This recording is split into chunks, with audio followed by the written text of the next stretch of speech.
ধর্ম বর্ণ নির্বিশেষে হিন্দু মুসলমান বৌদ্ধ খ্রিস্টান সবাই একসাথে থাকবো, দেশটাকে করবো।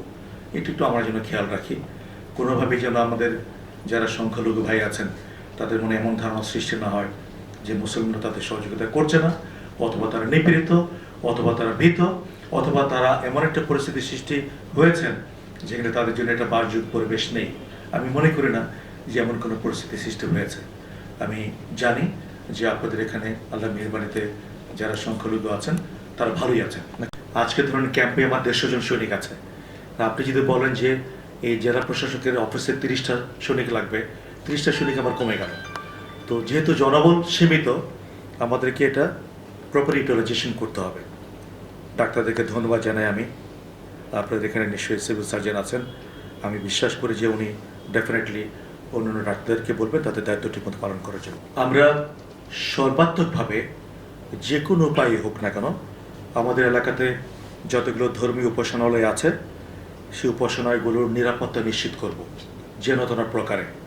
তাতে যদি আমাদের রাত জাগতে হয় আমরা রাত জাগবো। আপনারা শুধু আমাদেরকে জানাবেন যে কোন ধর্মীয় উপাসনালয়গুলো একটু থ্রেটেন, সেখানে প্রয়োজনে যারা ওখানে নেতৃস্থানীয় ব্যক্তি আছেন, ধর্ম উপাসনালয়তে যারা দায়িত্বে আছেন তাদেরকে দায়িত্ব দিব যে আপনি এখানে দায়িত্ব পালন করবেন। আপনার সাথে আমি 10টা স্টুডেন্ট দিয়ে দিলাম, আপনার সাথে আমি 10টা আনসার দিয়ে দিলাম, আপনার সাথে আমি রুটিন অনুযায়ী পেট্রোল ওখানে যাবে, কিন্তু আপনি আপনার মন্দির পাহারা দেবেন যাতে উনি বলতে না পারেন যে বিএনপি লোকের সাথে তার মন্দির ভেঙে গেছে বা আওয়ামী লীগের লোকের সাথে মন্দির ভেঙে গেছে। এটা আমরা করতে পারবো আশা করি। আপনাদের যদি কোনো কোয়েশ্চেন থাকে আমি পরে নেব।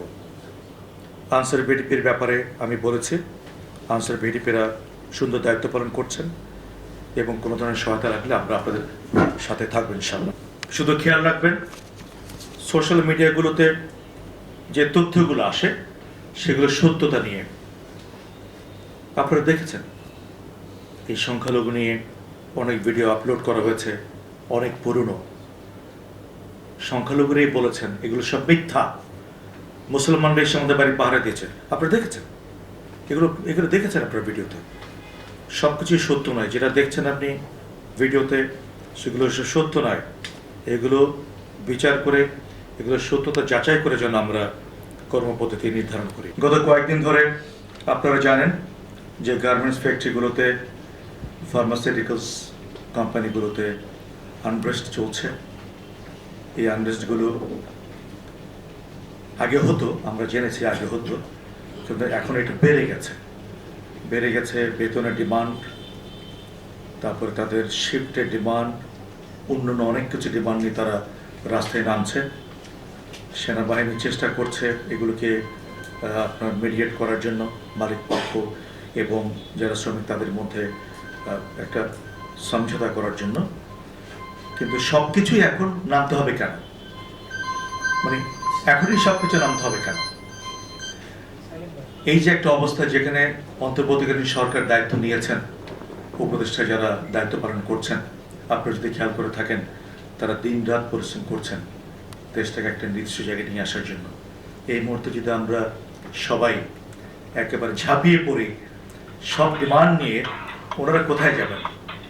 মন্ত্রী পরিষদে অনেক মন্ত্রীরা ছিলেন, তাদের দপ্তর ভাগ করা ছিল। এখন একজন উপদেষ্টা বেশ কতগুলো দপ্তর দেখছেন এবং তাদের জন্য এই চাপটাও অত্যন্ত বেশি। এর মধ্যে অনেকে আছেন যারা এগুলোর সাথে আগে সম্পৃক্ত ছিলেন না, তাদের অভিজ্ঞতা দিয়ে, তাদের মেধা দিয়ে, তাদের উইজডম দিয়ে তারা চেষ্টা। বরিশালে আমি দেখেছি অবসরেন্ট কোম্পানি রাস্তায় নেমে যাচ্ছে, ওই কোম্পানি রাস্তায় নেমে যাচ্ছে।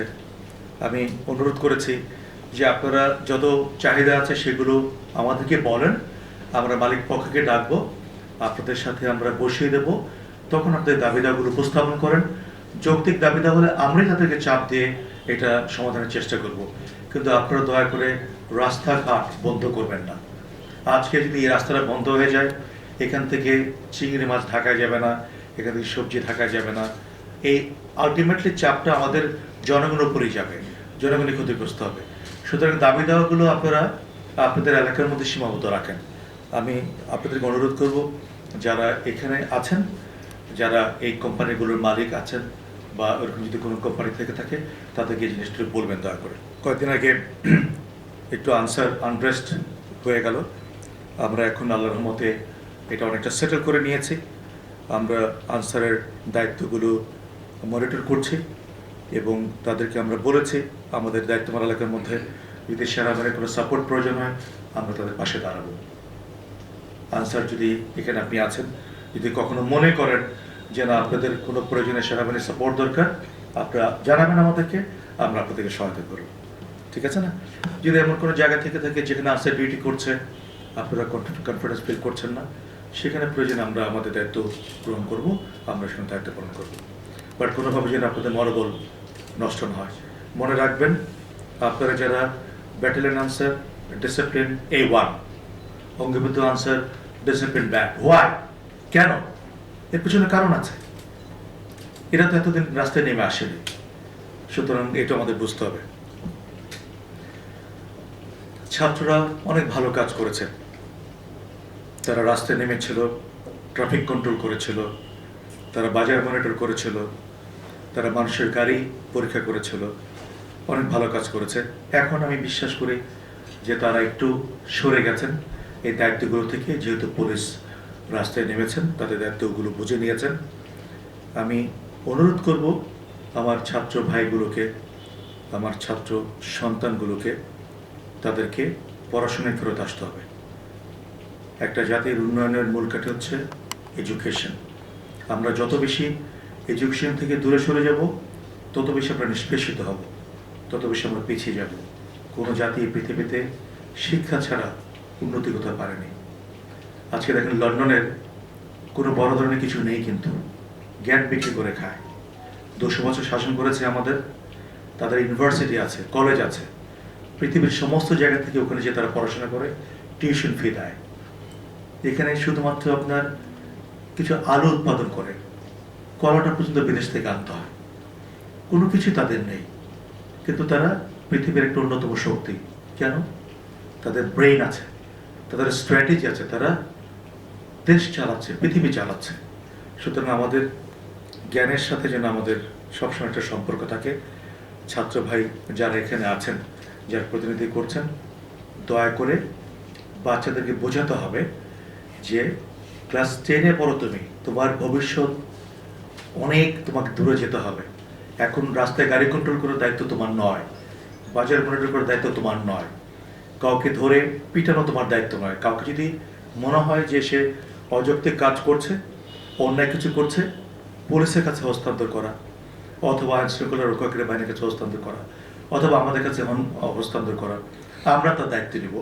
কিন্তু আমার ছাত্র যেন কাউকে রাস্তায় পিটিয়ে সমান না করে ফেলে, আমার ছাত্র যেন কারো গাড়ি ভাঙচুর না করে, তাহলে একটা রং মেসেজ যাবে। এই বাচ্চাগুলো খুবই ইয়াং, কচি মন, ওদের এখন সে বুদ্ধি হয় নাই, ভালো মন্দ জাজ করার ক্ষমতা ওদের হয়নি। ওদের যেন কেউ মিসগাইড না করে, ওদের যেন কেউ উস্কে না দেয়। এটা আপনাদের দায়িত্ব, এটা আপনারা তাদেরকে বোঝাবেন। আপনাদের কোনো কিছু প্রয়োজন হলে আমাদের ক্যাম্প কমান্ডার আছে, তাদের সাথে শেয়ার করবেন। আপনাদের জন্য আমাদের ক্যাম্পের দরজা সবসময় খোলা। আপনারা আসবেন, আলোচনা করবেন। আপনাদের যতগুলো ভালো সাজেশন আছে আমরা নেব, সেইগুলোকে আমরা বিচার করে